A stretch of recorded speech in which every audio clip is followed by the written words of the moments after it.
So this is going to be pretty fast paced. It's going to be 5 minutes approximately per person. I'm going to be recording it so you can share it later with your friends and family. There's a lapel mic that the person who just spoke will pass on the mic to you, and that'll make sure that we get your voice recorded in the sheet. So I think we're ready to start with Connie Colter.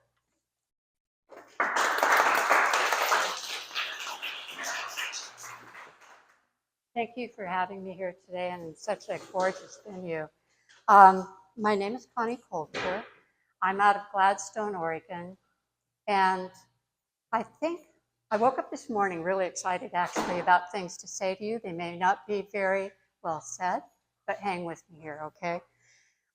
I mainly have sculpted in ceramic. I've done some bronze and metal. This is a piece I did for this show called Red Bandana. And for me, it represents the dignity that often goes unremarked in human life. You know, when you really think about it, the quiet dignity that people show just to go through their life, to have strength and dignity in the face of adversity and hardship, and just the wear and tear of life is the most amazing thing. And so when I sculpt, I look at the model, you know, I think, what does this person remind me of? What am I looking for in them? To me, it's almost, it sounds silly, a little magical. And when I'm sculpting a figure like this one, I'm thinking about what am I seeing embodied in the lines of their body? Because you wear your life in your body. You know, I love figurative representation because the human body is like a little bit like an accordion. It twists and turns, it changes with every angle and line, and yet the planes of it, the angles, and just the concavities and the protuberances are just amazing how they lay on the frame. So the process itself is, you know, you love that big 25 pounds of clay, right? You plop it down. It's my favorite place in the process. I take my wire and I just start cutting lines. The amazing thing about sculpture is you're constantly turning it. You're not really sure where you're at in space until you've moved it through so many iterations going around that you know where the lines go and it makes sense. So it doesn't make much sense going into it. It's all 2D with the first few cuts. And then after that, things start coming together. And then there's a few places where you swear to yourself. Sometimes you're lucky, sometimes you're not. But you ultimately arrive at something that you're going to put in a kiln and fire at about 2,300 degrees Fahrenheit. If you're really fortunate, you did it structurally in a sound way. It comes through the kiln, and then you're looking at it, you're going, is this the whole representation I want to make? You know, when someone looks at it, and I believe very strongly that any piece of art is not just a function of the person's perspective who made it, the way they see the world, but the way the viewer sees it. So there's no piece of art that's not a combination of you and me. And so a piece of art is different from one person to the next. And it should be. You don't have to like a piece of art, but you still relate to it. And so when this one came out the kiln, mercifully all the way, got through, did a couple firings on it, I started thinking, I thought, you know, it really reminds me of some of the old Southern men I knew in my family. Like them or not, these guys were soft-spoken, never raised their voice, worked so hard, you know, dawn to dusk every day, fed their family somehow through the hard times, and really were very strong human beings. And I just wanted to sort of celebrate that in this piece. When it came out of the kiln, I decided that I don't do this kind of level of color very much. Wasn't even sure how to do it, but I sat down and just started playing with it. And when you do a piece like this, you believe in it. You know, you're looking at it and you're saying, you're not seeing this as a piece of clay. At least I'm not. I'm seeing it as a human being. And thus, I've got a strong relationship with it. And so I thought, what would this person be wearing? They'd be wearing jeans, old, tired denim jeans. Their boots would be a little bit dull. They're tired, they're not perfect. They're just sitting in the field, taking a break at the hard end of work and feeling pretty good about it. So, thank you. Good afternoon, everyone. My name's Bob Deasy. I'm a multidisciplinary artist. I'm a direct carver. So this piece of limestone from Kansas with Belgian marble and Utah alabaster represents an assemblage to me. The challenge I have when I make is, as a direct carver, I don't have drawings, I don't make maquettes. I work completely from inside my head. And there's a curtain inside my head. And in Art and Fear, the book talks about, is the artist looking out the window or is the artist looking in the mirror? And I vacillate between those two without warning, without understanding. And when I make pieces, I oftentimes struggle with how many words do I want to put into a piece. This one is titled Looking Back. And I realized when I was here for the opening that everybody was standing in front of it and looking straight at it, and no one took the time to stand and look back at it. I do that a lot to my work. I made an assemblage piece for an acquaintance of mine, and it was a flat piece of marble with a box on top of it, painted, found objects. She had it for 2 years, and we were chatting. And I said, have you opened it yet? She'd never opened a box. So I struggle with how much I need to put into the piece to show the viewer what I'm trying to get at. This is looking back for me. This is looking back at something, and I have to make sense of the shapes, the position. It's telling me something from my past. It's telling me something that I know happened, but it's telling me in a way that there's a shroud of mystery. Why are some surfaces smooth? Why are some hard? What's the colors? It's not a fancy stone. There's no particular niceness to it. It's not like saying it's a piece of Italian Carrara marble, something that Michelangelo might have carved on. This is just something from Kansas. I'm always looking for how many lines. How many lines do you need to see something? Connie mentioned we share what we look at.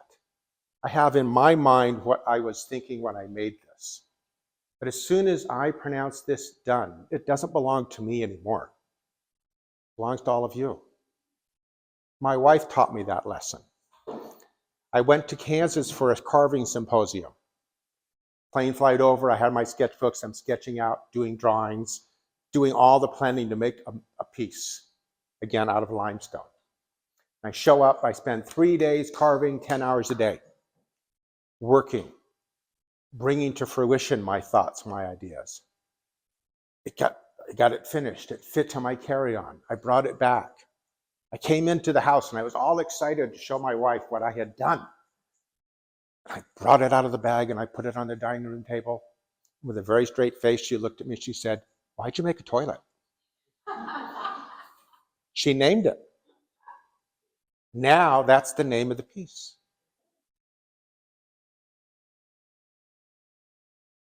It's making is very powerful and it's very scary. Oftentimes I'm hiding. I put more words about this piece than the card says. How do you get that? How do I make a line on this piece that adds the last 3 minutes of words? How do I weave the story together? And sometimes when I'm working, what I'm making changes because my view changes. I'll be looking out the window, carving a piece of stone, or assembling some things together. I do monotype prints. I brought a little portfolio. If you stay later, I can show you some of the mono prints that I do. I take lost objects and collect them and put them together to give them new meaning that sometimes I don't even understand. So it's just a journey. Thank you.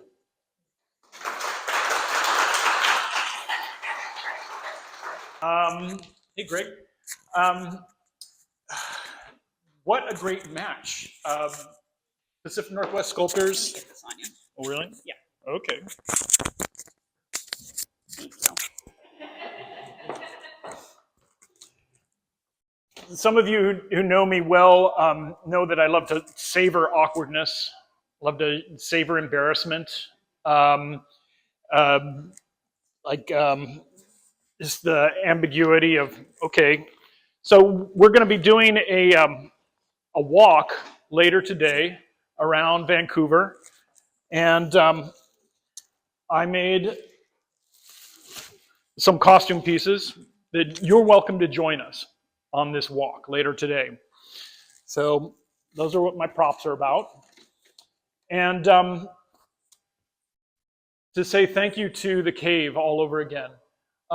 Hey, Lori. Beautiful.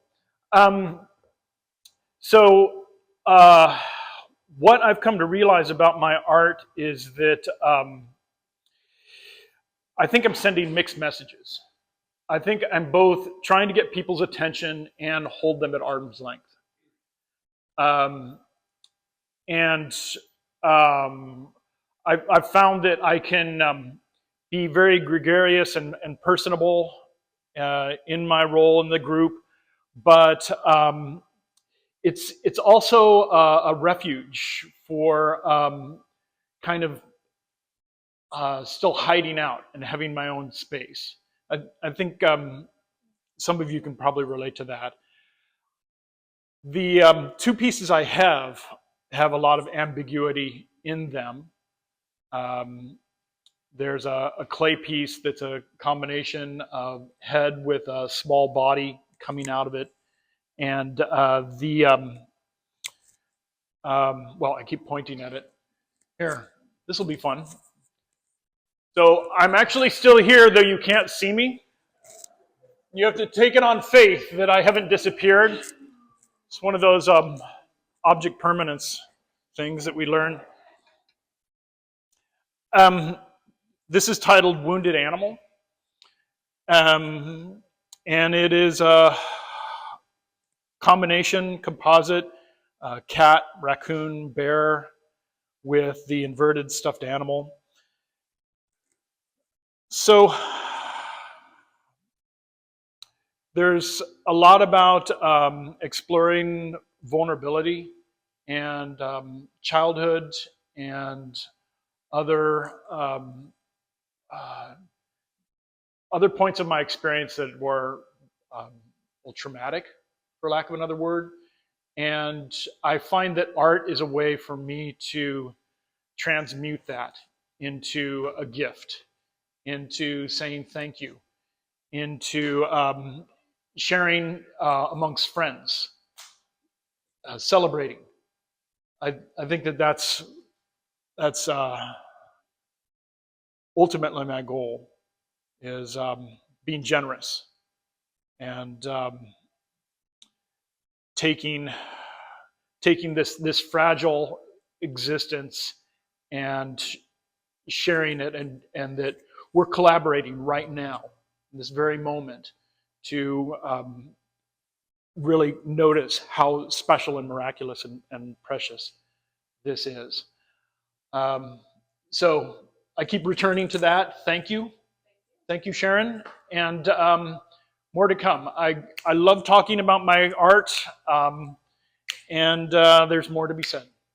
So who's next? We are up with Kliewer.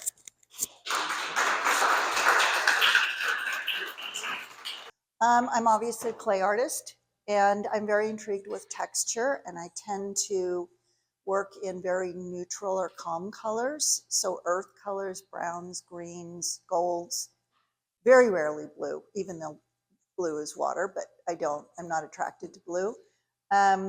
Oftentimes inspiration in my garden, but not always. The seasons are a big influence for me. So this piece is called Balance, and this is the day and the leaves, and this being the night, and here's the sun or moon, however you want to represent it, and the earth. So it's the balance between green and brown, night and day. Yeah. So I threw the bottom of this, and then I coil the rest. And the reason I do that is because I want to split it, and I want a totally asymmetrical piece. I don't want anything that looks too, I want it to be organic. I don't want it to be really tight and really perfect. That's the objective.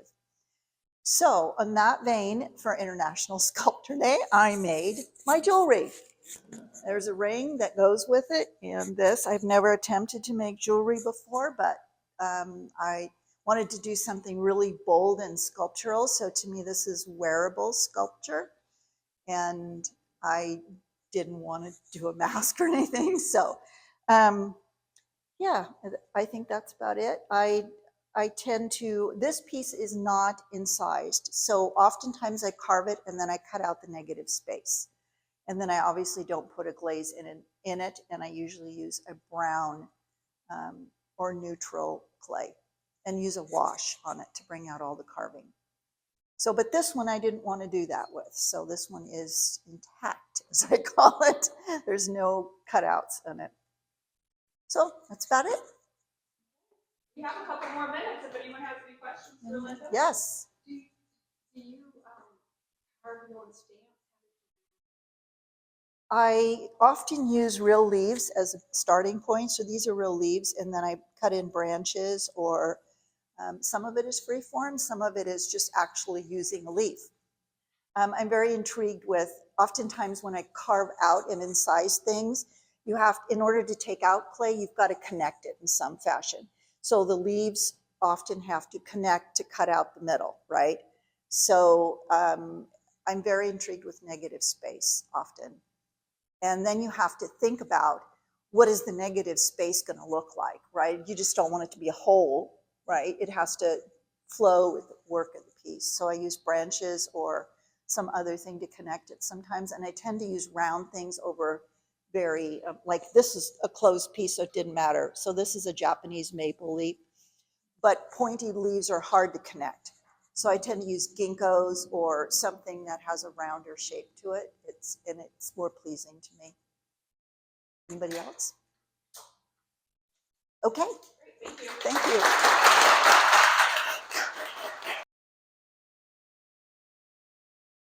Hello all, I'm Martin Kagan. The name of this piece is Waiting to be Heard.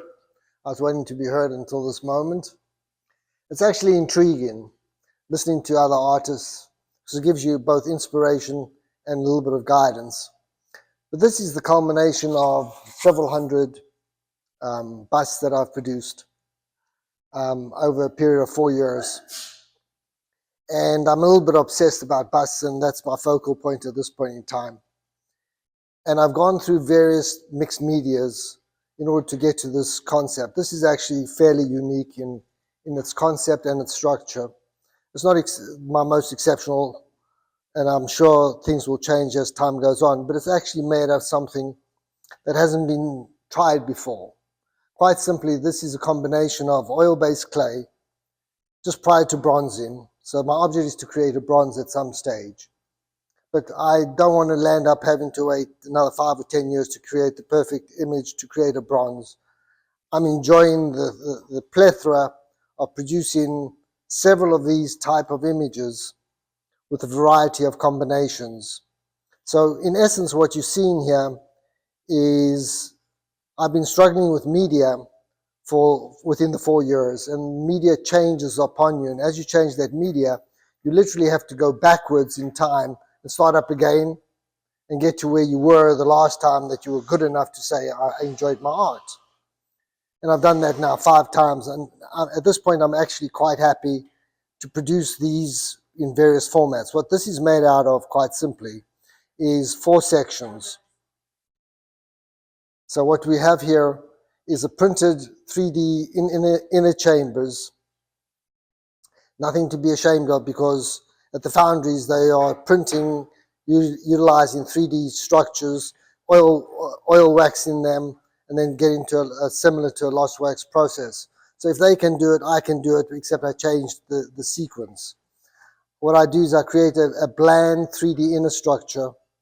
I then coat it with oil-based clay to get out the feature sets that you're looking at, and I add and embellish it with hand-molded, not handcrafted eyes, instead of using the traditional approach. The hair is actually inner chamber, is fiberglass. You can see I'm holding it hard. It's almost indestructible. You drop this thing, it bounces. As opposed to dropping ceramic, it will crack. The facial features are then brought into fruition so that they can be more creative. And the hair is obviously done after the fiberglass is put on. The whole process is a refinement of trying to get to a piece of art that I can work with and not fight the material. Now, the main concept is here, the material and time works against one, because one gets to an optimal point and then you want to take it further, but the clay is not conforming, or alternatively the clay is going to go into a kiln at 2,300 degrees, as was said, and if you're lucky enough you get a piece out, but it's not once, you have to put it in twice or 3 times. This way there's no fighting. I'm here to actually introduce the concept and encourage other people to actually look at it and actually take it a little bit further, because there's much more that can be done. I brought a piece with, if anybody's interested, of my most recent work that takes this to another level again. It's only the creative force that we've all got within us as artists that take us to these next levels, and they're fairly interesting. So I've left time at the end, hopefully, for anybody to ask me a question or two. And the product that I did bring, I'm happy to bring in to share with you all. But this is something that is different. I feel it in myself, and the displays is different. And what I did forget is, of course, the embellishment of it in terms of its coloring. It looks like bronze. It ain't bronze, nothing, or copper. It's essentially enamel and epoxy that is coated on it to give it a solid surface. You can see I'm touching it with strength, and there's no indentations or anything like that. It's something that needs to be pursued. Hopefully I still got time for a question. Anything is fine. Where's my next stop? Step. I've got it in the car. I wish I would have brought it with me. The next step is essentially, apart from getting to bronze, which is my ultimate step, my next step is to take the concept of the fiberglass. The fiberglass is actually probably the most complex of it all, and create features that you will see, because I'm going to bring it in and display it.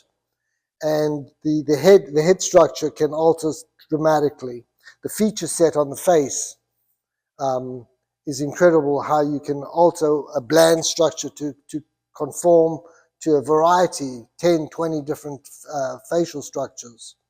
I want it to be accepted as, my next step is to be that it gets accepted, and that people would hopefully buy such product, and to be seen for what it actually is. It's the inner shell of a bronze.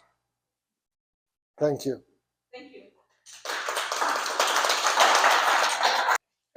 Crist, yes, thank you. Our theme was shapes that speak, and so I wanted to talk a bit about shapes and speaking in a different language. So back in the 1900s, 1970s, Betty Edwards wrote a book called Drawing on the Right Side of the Brain. And I see some nods. It's been referred to for many years and refreshed. And it talks about how different parts of our brain deal with language, spoken language.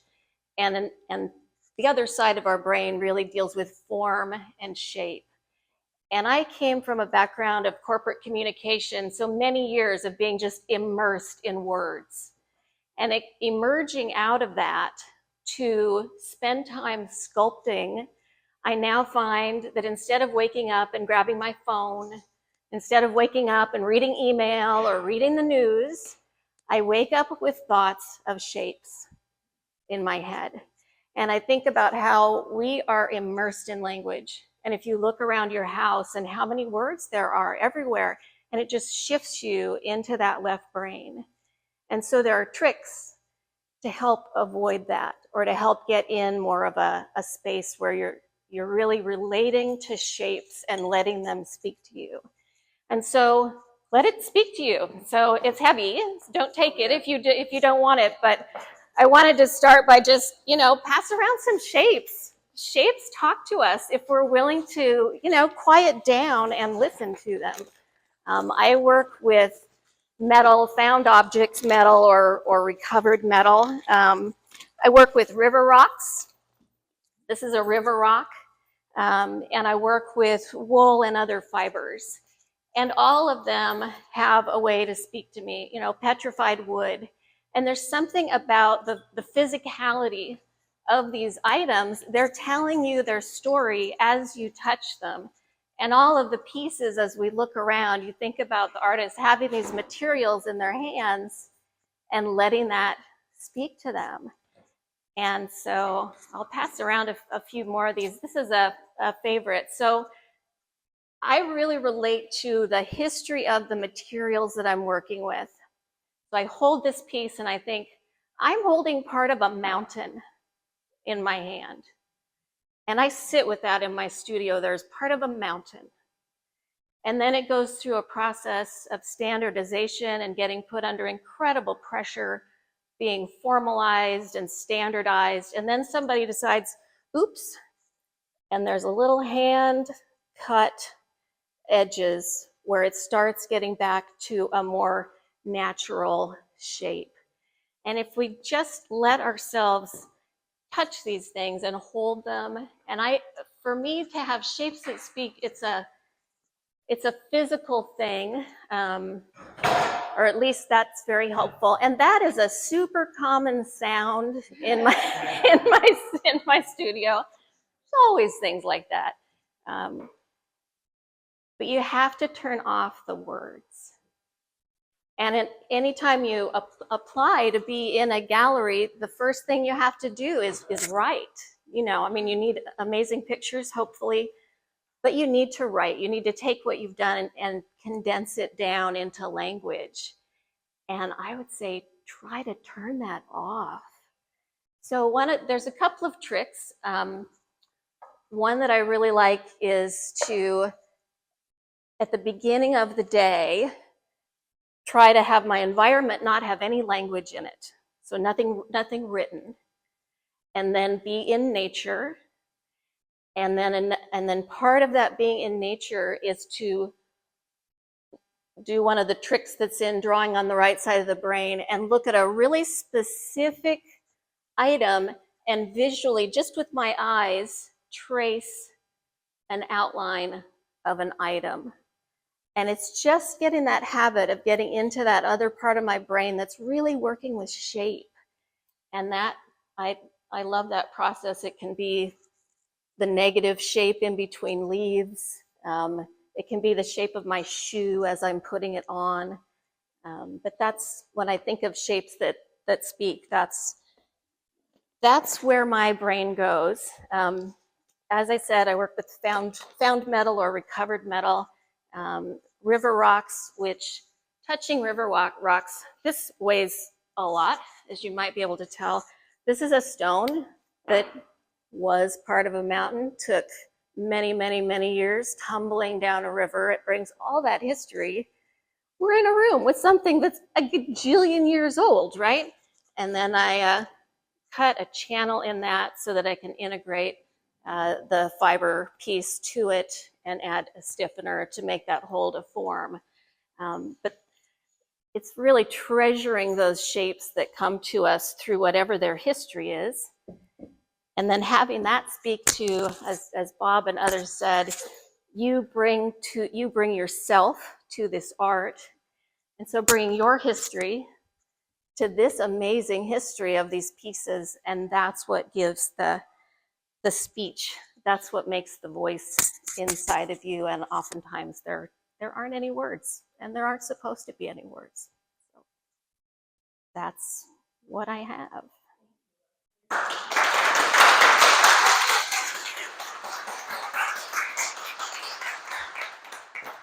Hello, everybody.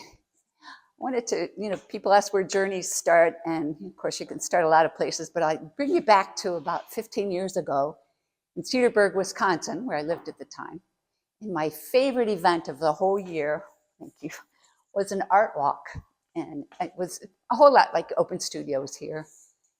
In the art walk, I was just enticed with this one painting, and I was studying it. I loved the curves, the way the artist had put it together. And I spent so long there that the curator came over and said, "Are you an artist?" And my answer was, "Only in my heart." And I surprised myself, and I surprised her too, and it sounded so sad. I think that was the seed. Once I retired and moved out here, it was time to become the artist and let that part of my heart grow. And it's been really nice. I've been able to work with some great teachers. Carol Murphy's one of them, and Virginia McKinney's another, and Kiki Maston's another one, and learn and build things. I work in Carol Murphy's studio, which is down in Oregon City. And I also work at the dining room table. My husband's dismay, but he supports it. And then I work in different clay studios, depending on what time of year and things like that. So I have two pieces here, and they actually represent opposite approaches. This one, this is an aerated cement. I do clay and aerated cement and multimedia. So this one, if you look at the stand over there, that's about what the block of aerated cement starts like. And aerated cement is, for people who don't know, it's like a lighter kind of cement that is used a lot in construction. So it comes in these big blocks, 60 pounds for starters. And we carve it just like you're carving stone, I believe, but it's a lot easier than stone, as I learned last year. And I had some idea that I wanted some kind of curve in it. That's where I started. And then it was about finding it. What else is in there? And so I would like do another curve and say, oh, wow, and this needs to be in here, and this part, it comes in like that. And it just became a dance with the tools, just finding out what was going to come out when I put this together. You turn it around, you look at the other side and add more, make sure it speaks to people from every angle. So that's where this piece came from. I named it Mary because to me, it is just some beautiful simplicity here, some purity about it. So that's what really spoke to me. The other piece that I have here is up in the corner, and it's the opposite. It's Chip, in case you've seen Chip. It's a aerated cement head, and then a metal body, and some other found pieces. And the reason I say that's the opposite is because when I saw that piece, I just knew it was a guy with a big nose. And so then it was just about finding the rest of his body. So some things I'll start and not know where I'm going, it forms, and the other I start with the idea where it's going, and it forms from that. And it's really been a lot of fun. And I just want to thank the studio here for having me. This is really wonderful. And also the Pacific Northwest Sculptors, in case you don't know the group, they're just wonderful, really open, friendly people. That's it. Yeah, thank you. All right, I'm going to try to, in the interest of what we have planned next for the day, I need to mention to everyone who doesn't know that a week from today is International Sculptor Day, and there's been a tradition with our group for some time, I think, to celebrate that in some way. But last year it was a kick because we met at the Scrap studio over in Portland, dressed ourselves in wild array, and then paraded down the streets in a fun way. And it wasn't the impact that I was thinking of, because Portland's already weird, and when you do weird in Portland, it doesn't do much. But then this year, because we're doing this now and we're so close to International Sculptor Day, we planned the same event. So anyone who's in the crowd who wants to walk down to Esther Short, catch the tail end of Saturday Market, and some of us are in costume and some of us aren't, but we're walking and marching just with the idea in mind that we're holding in our hearts. Sculpture is a pretty special thing. And And I found my way to sculpture, accidentally, just because I loved it so much. Working with my hands took me right out of, as everybody's been talking about here, it takes you out of yourself and puts you into a good place. But I wanted to talk today more about my process of creating a sculpture, because as every sculptor in this room knows, it's a long and tedious process. And when you start something, you don't know how long it's going to take. And for that reason, it's not really a commercial venture. It's the sculptor's dilemma is, how do you spend tons and tons of hours and then not give yourself at least minimum wage when you put a price on it? And that doesn't always translate in our culture very well. So sculpture kind of tends to be unappreciated on that level only. But it made me start to think, now, what is it about art that all of us possess? Because yesterday I was walking under the cherry trees over at Clark College, and if you haven't done that, they're in their prime pinkness right now. And it's a good day to do it. It's going to be a little rainy this afternoon, I think. But Clark College is filled with not only cherry trees that I used to think, God, these things are so old. And my wife pointed out to me from the plaque that they were planted when we moved here about 35 years ago. So not that old.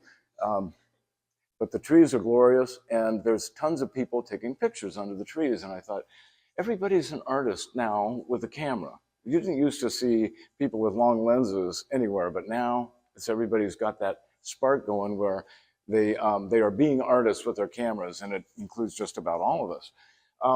It made me think that this is what art really is, as you stumble through life and then you start to notice things. Even as children, we begin to notice things, and some of those things stick. For me, it was a Picasso Blue Period painting of a couple kids eating porridge at a kitchen table, and I went, oh my God, that's the coolest thing I've ever seen, and here we are. So the incident of seeing something along the trail of life that really sticks, with a sculpture, it's kind of like, how do I manifest that in the physical world, three-dimensionally and from all angles, like we've all been talking about? This piece came from exactly that experience. I was walking on the Columbia River. I saw a piece of driftwood that spring melt had left on the beach, and it was speaking to me so much as a person bent over backwards. I didn't know exactly where it was going to go, but that started the process. So it sits on three legs, and it's really pretty well balanced because I take the driftwood and I kind of figure out where the balance is ahead of time. And then in this case, coat the driftwood with multi-layers of paper clay and then eventually clay until it builds up enough of a structure, physical structure, to be able to hold the ceramic weight up off the ground.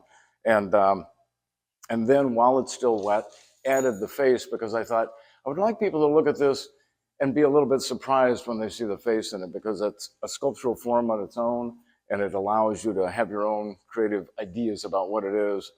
So I wanted to kind of make the face, the head part, kind of subtle, not real noticeable.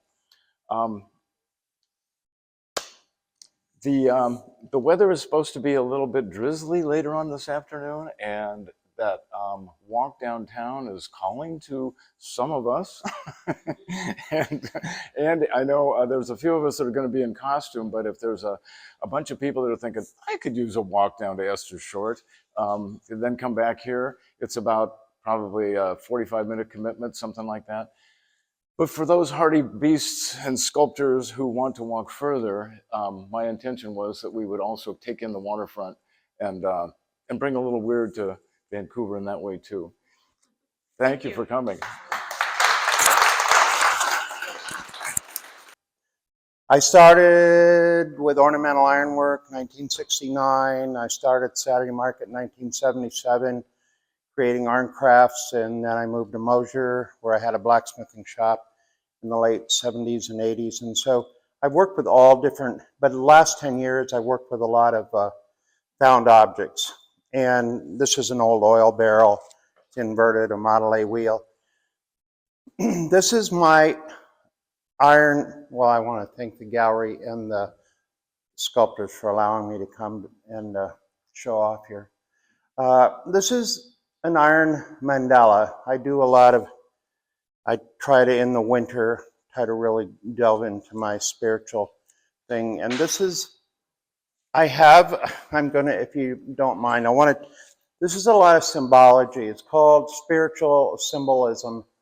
And I grew up at the tail end of the Bohemians and the Beatniks, and then lived in the hippie thing. And the interesting thing about the 70s is Gary Snyder and a lot of the Beats were bringing this Eastern culture into America. So this is like something I grew up with, and there's shapes that speak but words: creativity, and courage, and compassion. And this, I spent time with Ram Dass and did different things. And I want to read this, if you don't mind, a little bit about the symbolism that's going on here. So the sun and and the other thing about symbology is each person, I mean, each of these religions and cults and whatever, they have their own, and countries their own symbology. And so to you, it should be what you see in it and what moves you. But a lot of times the sun and the fire is about the inner truth and hope, renewal, and divinity. The I Ching, the 6 solid lines, are creativity and heaven, and the sublime success and furthering through perseverance. The 6 broken lines are the earth over earth, receptive, primal power, strength. Is this too weird the way I'm saying it? Okay. So the symbols from the Book of Runes, you throw these coins, and there's 2 symbols here. The X is partnership. Its true partnership is by whole beings that retain their separateness, allow the winds of heaven to dance through. And the other one is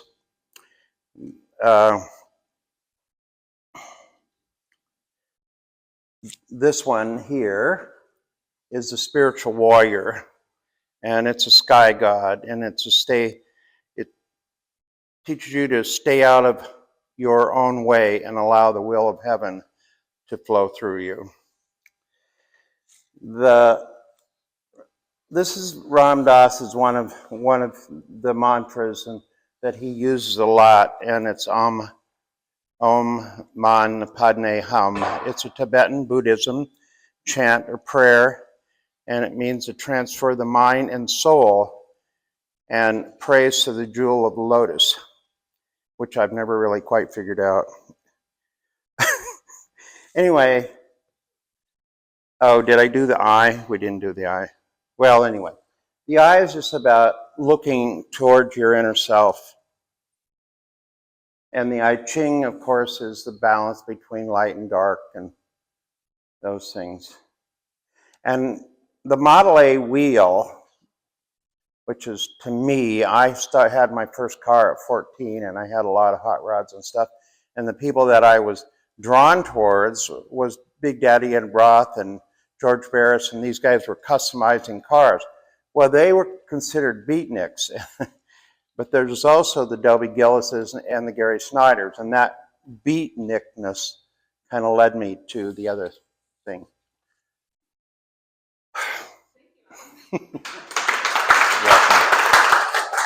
Thank you.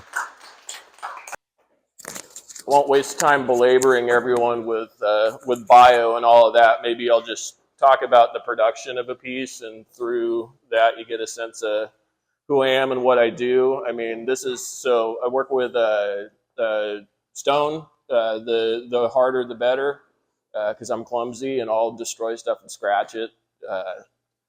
Work in industrial architectural stone fabrication, have for many years. So a lot of what I do is I have the benefit of having access to lots of industrial byproducts. So this is a headstone that I pulled out of a dumpster.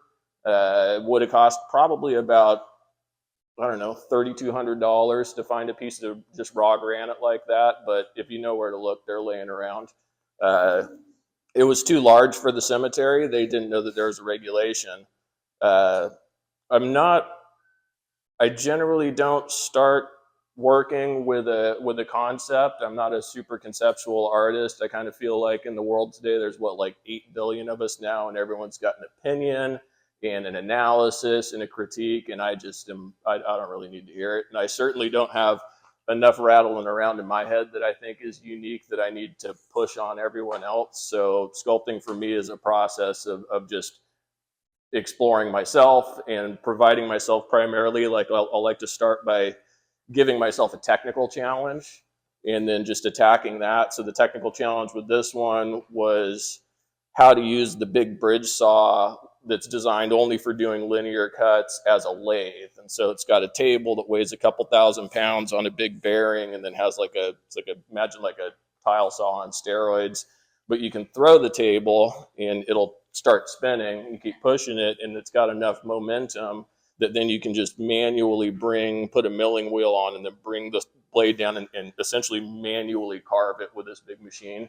And I mean, maybe don't tell OSHA, but and then the challenge there is I'm going to end up, I knew I was going to have a very mechanically precise surface, but I'm only going to get this much depth penetration. So the remainder was going to have to be carved by hand, and that being the central focus of the piece, getting my handwork precise enough to be able to match with mechanical machining at the central focus and not have distortion. So that was kind of the technical challenge on that one. So then conceptually, a lot of the time, I will find a story in the piece through the process of producing it, because usually the amount of time I'll put into something, I've typically also had some sort of a life crisis, or, like something else was happening while I was working on this. And this one kind of ended up developing like a twofold meaning. For me, the working title of it was called Waiting for Judy, because the headstone was not complete in the sense that it was a couple's headstone, and the husband had already passed and his wife's name was inscribed with no date still. And so there was kind of the gravity distortion and the light and the emptiness, there was like a relationship there. I don't necessarily want to imbue like a piece of art that I'm like relying on selling to pay my rent with something that heavy. So I kind of, then I'm also going to back that concept off.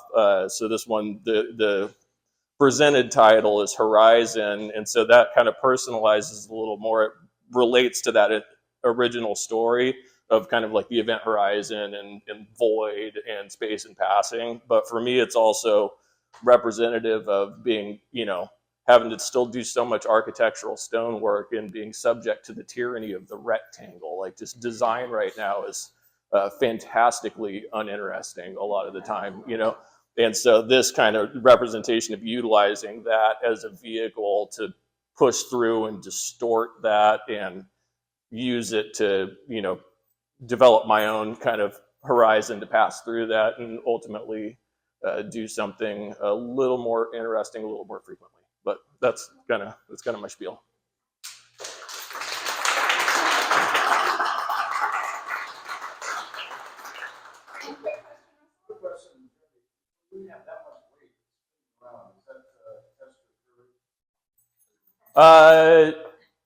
No, well, I'm not finding myself in deficit, but but yeah, I mean, you gotta drink your coffee and sharpen your pencil for sure. Like, there are definitely hazards, but yeah. My computer model says it weighs somewhere around 500, a little over 500 pounds, maybe, plus the base. Yeah. I brought an engine hoist in. I have a crane on my truck, and then brought a hoist in and protected the floor. And cool. Yeah, no, it's too. Yeah, you can't. It'd take 8 people. You'd never be able to do it by hand. But anyways. Thank you. Yep. Hi, everybody. My name's LB Buchan. I'm brand new to this sculptors group. Thanks for having me. I'm a wood sculptor. This is intended to be a wall-hanging piece. I work with mostly hardwoods, alders, usually the softest hardwood I use. The softest wood I use in general. I love maple and cherry. I have 3 pieces in the show. I've got the cherry sort of bovine skull reproductive piece on the wall there. A lot of my work is amalgamations, so I'm pulling from a lot of different anatomy and just organic forms, kind of putting them together. A lot of those pieces are kind of about identity. That piece in particular is more of a political piece. It was, the idea behind it was for a social justice show, but the idea behind it was, you know, that reproductive freedom and choices is being taken away. And so it's sort of meant to reference like a mounted taxidermy head. But also, you know, there's this idea that, you know, people that give birth are incredibly amazing, powerful people. And so I did all this research on different animal species where the females grow horns, and the Cape buffalo in Africa is one of like the most dangerous species, and the females grow horns. And so the part of the name comes from the scientific name of that animal, Sincerus caffer. And then cornu is just Latin for horn, and then there's also like an anatomy definition that also relates to the female reproductive system. So cornu sincerus is a totally made up word, which I tend to do. So, and then I've got a couple other pieces. I've got a suspended piece over there called propellers. And if you may recognize them, some people do, some people don't, but you know, the little seed pods that as kids we would drop and they would propel down. That one is much more realistic than most of my work. And that's because I find when I'm working on like a really technical problem, the work tends to be a little bit more realistic while I'm figuring it out, because all my sort of creative focus goes there. And then I, you know, learn a whole bunch, and then those ideas get, you know, show up in new forms that are a little bit weirder. So, any questions?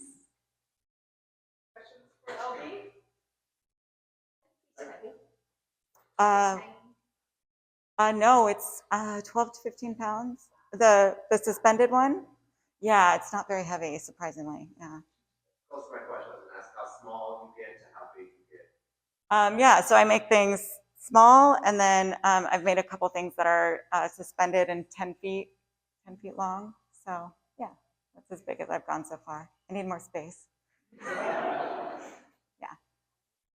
Thank you. Yeah.